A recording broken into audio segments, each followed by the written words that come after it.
Баршаңызға сәлем. Бүгін сіздермен іші жып-жұмсақ сырты қытырлап тұратын осындай безелердің рецептісімен бөлісетін боламын. Менімен видео соңына дейін бірге болыңыздар. Алдымен біздің безе жасайтын ыдысымыз осындай құрғақ және таза болуы қажет, міндетті түрде. Содан соң ағынан сарысын ажыратып аламыз жұмыртқамыздың. Осылай бізге сарысы қажет болмайды. Ағын осылай көпіргенше, ағарғанша миксерлеп аламыз. Міндетті түрде қантты жұмыртқаның ағынан 2 есе ұлғайтып саласыздар. Менде шамамен жұмыртқаның ағы 160 грамдай, секерімді 320 грамм қылып қостым. Сіздер де дәл солай өлшеп қосасыздар.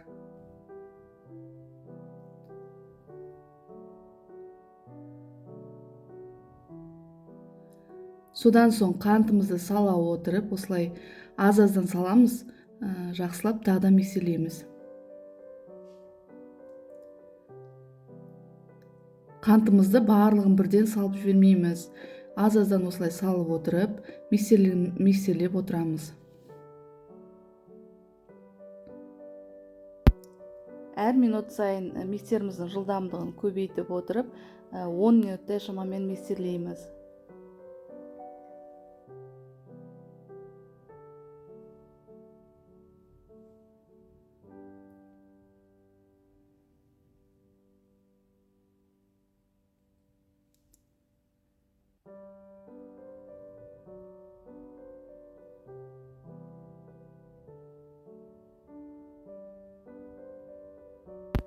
Біздің дайын массамыз өзінің формасын ұстайтындай болуы қажет.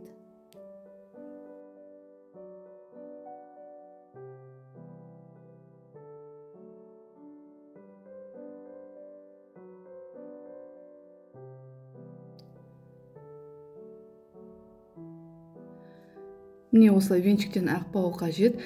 Енді біздер секеріміздің толық еріген ерімеген осылай мен қолымның көмегі арқылы білемін. Содан соң 2 шай қасық лимон суын құямын. Бұл лимон суы біздің беземіздің ағарып, жақсы болып, әдемі болып шығу үшін қосатын боламыз. Тағы да жақсылап миксерлейміз.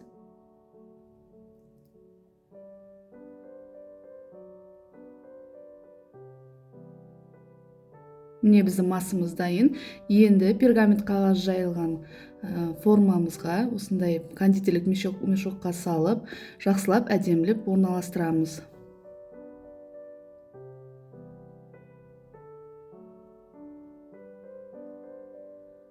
Осылай ортасын қатты жақындатпай, алшақтатып орналастыратын боламыз. Себебі ол біздер қазір пешке салған мезгілде ол көтерілетін болады. Сондықтан жабысып бір-біріне піспес үшін осылай орталарын ашық қылып орналастырамыз.